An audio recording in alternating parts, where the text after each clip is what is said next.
수험생 여러분 안녕하십니까? 에듀마켓에서 건축기사와 건축산업기사를 담당하고 있는 안남식교수입니다.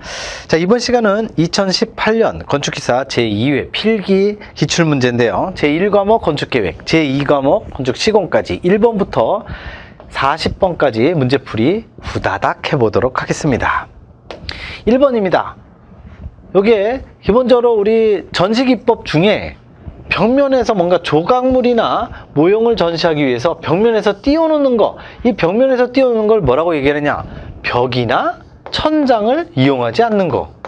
벽이나 천장 이용하지 않는 거. 그래서 아일랜드 전시가 되는 거죠. 벽면에서 띄워놓는다 또는 천장에서 매달아 놓지 않는다, 이런 게 바로 아일랜드의 특징이죠. 참고하시면 될 것 같고, 2번 갑니다. 은행 건축 계획에 관한 설명으로 옳지 않은 것. 1번, 영업실의 면적은 은행원 1인당 1.2가 아니라 4에서 6도 되고요. 보통 10제곱미터로 나오는 경우도 있습니다. 그러니까 영업실의 전용 면적으로 따지면 5 정도 되는 거고요. 공용 면적까지 다 포함하면 10 정도 됩니다. 근데 어쨌든 그냥 4, 6으로 이걸로 기억해 두시면 될 것 같습니다. 3번 가죠. 극장 무대에 높이가 6에서 벽에 6에서 9m 높이로 그리다이로 올라가는 계단이나 통로, 이게 바로 플라이 갤러리 되겠죠. 슬라이딩 스테이지 이런 건 나오지 않고요. 록 레일은 우리 와이어 로프 모아놓는 거, 그린룸은 출연자 대기실, 요거는 시험에 출제가 될 수 있습니다. 4번, 병원 건축의 형식 중 분관식에 대한 설명으로 옳지 않은 것은, 3번 보시면 분관식은 옆으로 퍼져 있기 때문에 넓은 대지가 필요해요. 대지 면적에 제약이 있는 경우 주로 적용되지 않지요. 제약이 없는 경우에, 제약이 없는 대지가 넓은 경우에 되고, 보통 도심지, 제약이 있는 경우는 우리가 분관식 사용하지 않고 집중형 또는 집합형을 사용하게 되겠죠. 5번 갑니다. 도서관에서 장서가 60만 권일 때 이 서고 면적 60만 권, 그래서 60,000,000 이렇게 해서 나누기 200, 그러면 0 2개 빼고 이 3으로 나누면 3000이 그대로 바로 답이죠. 그러니까 무조건 200으로 나눈다 생각하시면 됩니다.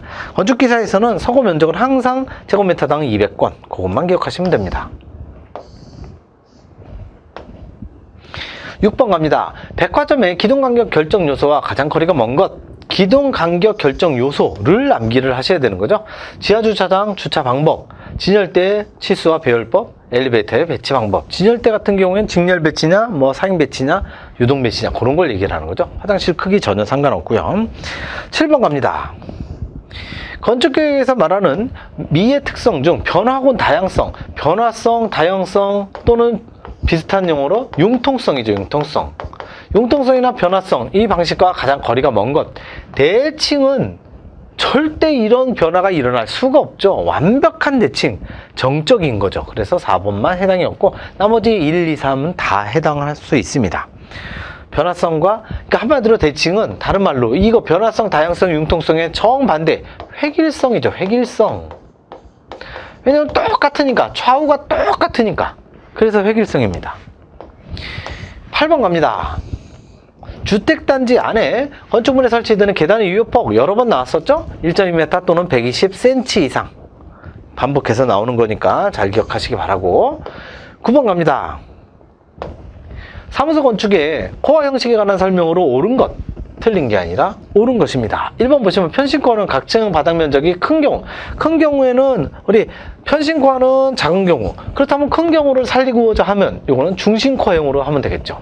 2번, 양단코어형은 코어가 분산되어 있어서 피난상 유리하죠. 분산되어 있기 때문에 유리한 겁니다. 왜 그래요? 왜?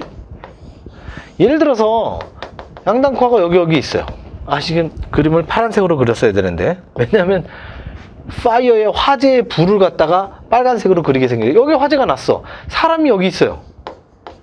그러면 예를 들어서 이쪽에 코어가 없고 이쪽에만 있으면 어떻게 대피를 해? 굉장히 어렵죠. 근데 이쪽에도 있어. 이쪽에 화재야. 그러면 이쪽으로 가면 되죠. 반대로 이쪽에서 화재가 났어. 그러면 이쪽 반대편으로 가면 되죠. 그래서 항상 이게 분산되어 있을 경우에 양단코어는 피난상 훨씬 더 유리한 겁니다. 3번은 정확하게 맞는 설명. 4번 외코어형. 이 외코어형은 하나 코어가 아니라 독립코어죠. 독립코어. 바깥 외자죠. 독립코어형은 설비나 설비 덕트나 배관을 코어로부터 사무실 공간에 연결하는데 제약이 있지요. 너무 길어. 너무 길기 때문에 효율성도 떨어진다 라고 보시면 됩니다. 10번 갑니다. 학교 건축 계획에서 그림과 같은 평면 유형을 갖는 학교 운영 방식. 이거 문제 좋습니다.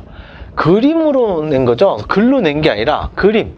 자, 제일 위쪽에 보통교실군이 있습니다. 보통교실이라는 건 보통 일반 교실을 얘기하고, 여러분들이 중고등학교 때 거치셨던 자기네 반, 1학년 7반, 1학년 5반, 이렇게 반을 얘기하는 거죠. 그리고 여기서부터 여기까지 이만큼은 잘 보시면 시청각실이 있어요, 음악실이 있어요, 뭐 기술실이 있어요, 가정, 미술실, 특별교실이죠. 이거 특별교실입니다.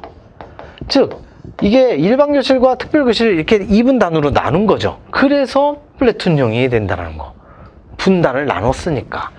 보통교실과 특수교실의 2분 단위로 나누게 된다. 이렇게 된 게 바로 플래툰형입니다. 플래툰형이 항상 2분 단위로 나눈다 해서 말은 많이 나왔지만 이렇게 그림으로 나온 적이 거의 없었던 내용이죠.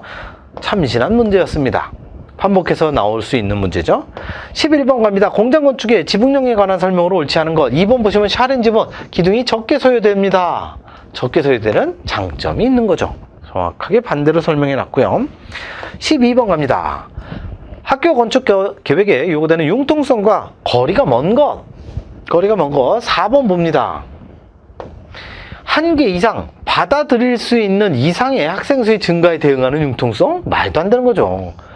예를 들어서 지금 이 반이 전체 1학년이 예를 들어서 5반이야. 5반인데 한 반에 40명까지 수용이 돼. 40 곱하기 5, 200명까지 받을 수 있는데 모든 책상이나 의자나 교실이나 이런 게 다 200명이 맞춰져 있는데 뭐 2000명이 들어왔어요.